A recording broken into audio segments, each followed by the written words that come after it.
Hi friends, welcome to our channel Yamuna homely thoughts. ఈరోజు మీకు నేను ఒక స్పెషల్ రెసిపీ చూపించబోతున్నానండి. ఈ రెసిపీ అప్పట్లో చేసేవారు, ఇప్పుడైతే ఎవరు చేసుకోవట్లేదు కదా. ఈ రెసిపీని ఆవిరి కుడుము అంటారు. వీటిని నేను ఊర్లో తీసుకొచ్చాను. ఫస్ట్ ఇది తీసుకొని దీనిపైన ఒక క్లాత్ వేసుకోవాలి. సిటీలో అయితే దొరకవు కదా, మా ఊర్లో తీసుకొచ్చాను. దీనిపైన ఒక క్లాత్ వేసి ఆ క్లాత్ పైన మనం ఇడ్లీ రుబ్బు ఉంటుంది కదా, ఇడ్లీ పిండి, దాన్ని దీనిపైన వేయాలి. కొంచెం కొంచెంగా వేసుకుంటూ అలా నీట్గా వేసుకోవాలి.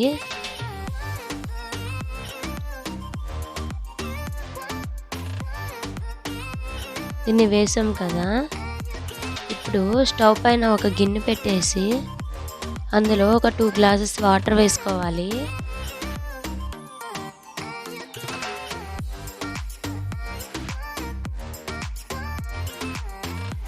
వాటర్ వేసుకున్నాక స్టాండ్ ఉంటుంది కదా, దాన్ని పెట్టాలి. వాటర్లో పెట్టుకోవాలి.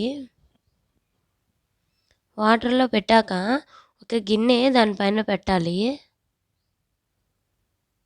ఇలాంటి గిన్నె ఒకటి పెట్టుకున్నాక మనం ఇడ్లీ పిండి వేసుకున్నాం కదా, దాన్ని దీనిపైన పెట్టాలి.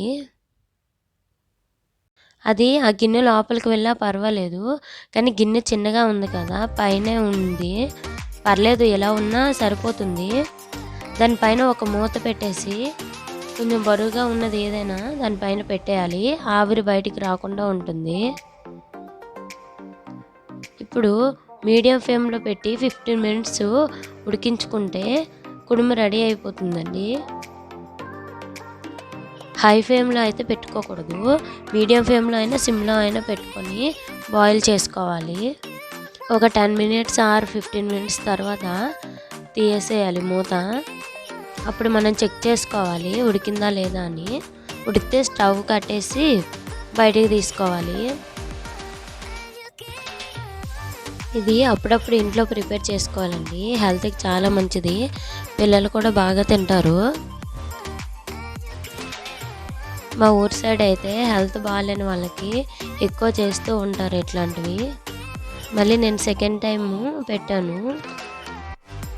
నేను అలాంటివి 2 తీసుకొచ్చాను. అది అయిపోయినాక ఇది పెట్టాను. సేమ్ ప్రాసెస్ అండి, సేమ్ అలానే పెట్టుకున్నాను.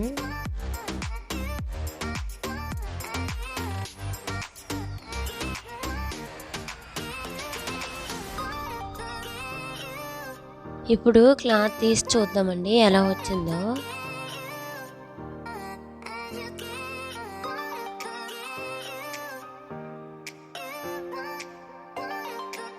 మంచిగా కుక్ అయిందండి.